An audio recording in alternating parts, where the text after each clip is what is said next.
Tonton video ini sampai selesai agar Anda tidak gagal paham.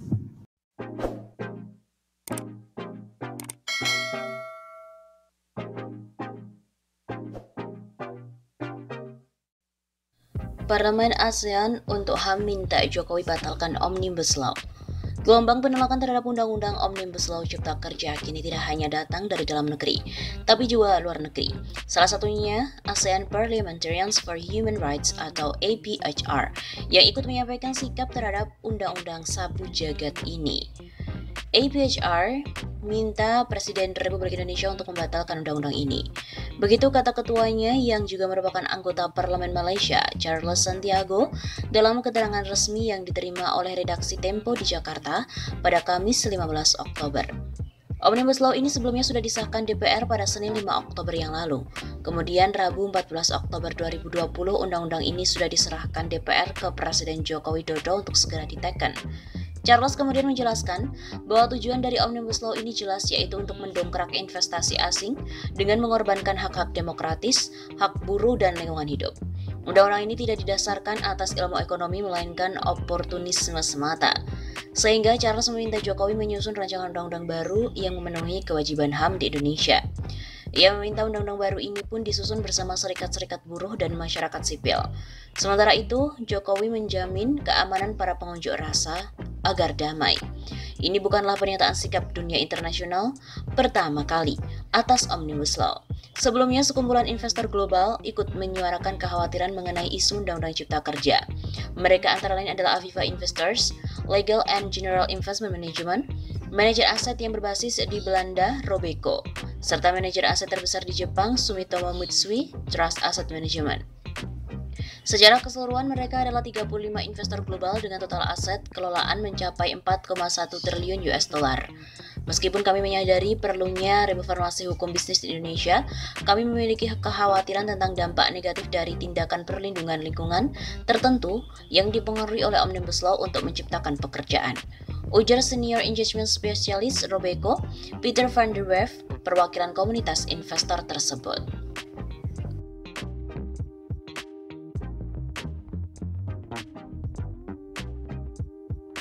Lembaga-lembaga asing juga ikut-ikutan tolak Undang-Undang Cipta Kerja. Penolakan terhadap Undang-Undang Omnibus Law Cipta Kerja kini tidak hanya datang dari dalam negeri, tetapi juga dari luar negeri. Salah satunya adalah penolakan berasal dari ASEAN Parliamentarians for Human Rights atau APHR terhadap Undang-Undang Sabu Jagat. APHR meminta Presiden Republik Indonesia untuk membatalkan undang-undang tersebut. Begitu kata Ketua APHR yang juga merupakan anggota Parlemen Malaysia, Charles Santiago. Omnibus Law sebelumnya sudah disahkan pada 5 Oktober 2020 dan kemudian diserahkan DPR kepada Presiden Jokowi. Charles juga menjelaskan bahwa tujuan dari Omnibus Law jelas hanya untuk mendongkrak investasi asing dengan mengorbankan hak-hak demokratis. Sehingga Charles juga meminta Jokowi menyusun rancangan undang-undang baru yang memenuhi kewajiban HAM di Indonesia. Ia meminta undang-undang baru disusun bersama serikat-serikat buruh dan masyarakat sipil. Ini bukanlah pernyataan sikap dunia internasional pertama kali atas Omnibus Law. Sebelumnya, sekumpulan investor global juga menyuarakan kekhawatiran mengenai isu dari Undang-Undang Cipta Kerja ini.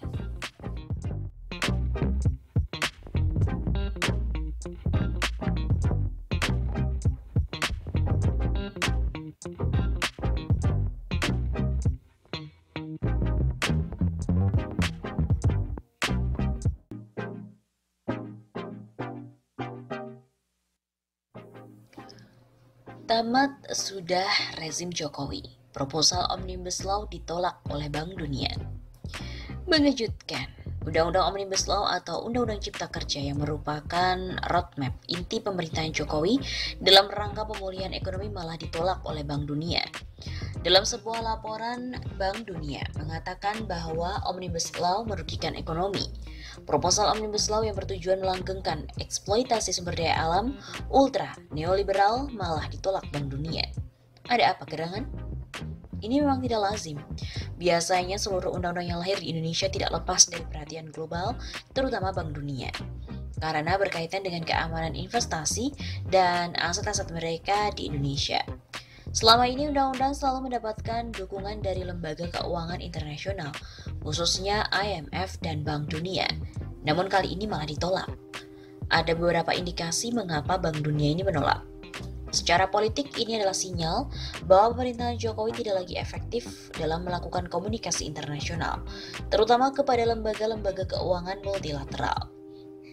Padahal, semester 2 pemerintah akan beralih dari prioritas membuat global bond kepada pinjaman bilateral dan pinjaman multilateral dengan rangka mengejar utang 1.093 triliun rupiah.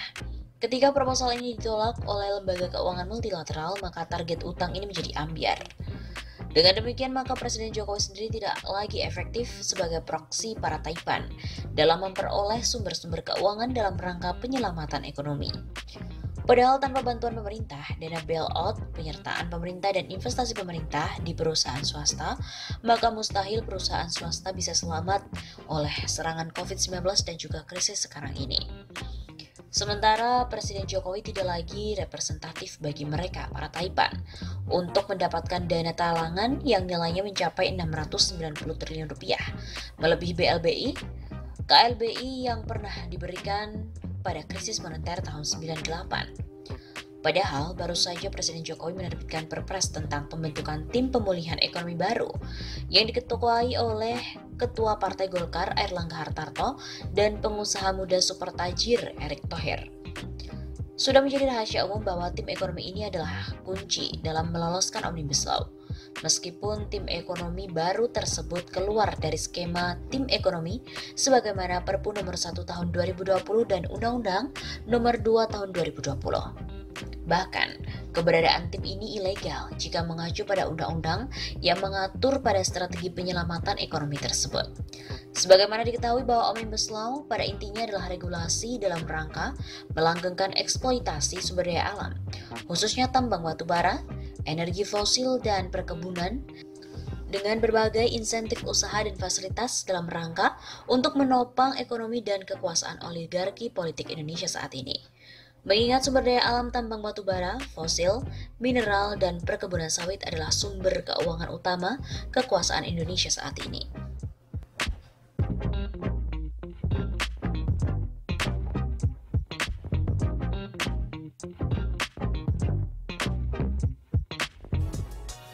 Lebih lanjut, Remi menyebut RUU Cipta Kerja tak menjawab persoalan yang dihadapi rakyat hari ini, seperti kelompok buruh. Ia mengatakan para buruh selama ini menuntut kenaikan upah dan pemenuhan hak jaminan kesehatan. BEMSI melihat bagaimana para wakil rakyat tidak benar-benar mewakili kepentingan rakyat. Salah satunya sangat jelas ada dalam konteks Omnibus Law. Sebelumnya, kelompok BEMSI sempat menggeruduk depan gedung DPR MPR di Jakarta untuk menolak RUU Cipta Kerja pada awal Maret 2020 lalu. Dalam aksi tersebut, mahasiswa menentang pengesahan RUU Cipta Kerja karena banyak merugikan kaum buruh dan rakyat kecil. Terlebih, pemerintah tak banyak melibatkan masyarakat dan tidak transparan dalam pembuatan RUU Cipta Kerja. Selain itu, mahasiswa menyoroti sejumlah aturan lain dalam RUU tersebut. Misalnya penghapusan upah minimum kota, penghapusan pesangon, dan penghapusan batas kontrak tenaga kerja yang merugikan kaum buruh. Mereka juga menolak penyederhanaan izin investasi yang memangkas kewajiban perusahaan dalam izin lingkungan. Koordinator Pusat Badan Eksekutif Mahasiswa Seluruh Indonesia, Remi Hastian, mengatakan akan kembali turun ke jalan dengan massa besar-besaran menentang pengesahan RUU Omnibus Law oleh DPR. BEMSI menilai kebebalan DPR RI yang ngotot mengesahkan RUU tersebut walau mendapatkan penolakan dari rakyat adalah sebagai kemunduran demokrasi. Menurut Remi, pembahasan RUU tersebut mengandung cacat karena perumusannya tidak sesuai dengan Undang-Undang Nomor 15 Tahun 2011 atas perubahan Undang-Undang Nomor 12 Tahun 2011 tentang pembentukan peraturan perundang-undangan dalam membuat suatu kebijakan.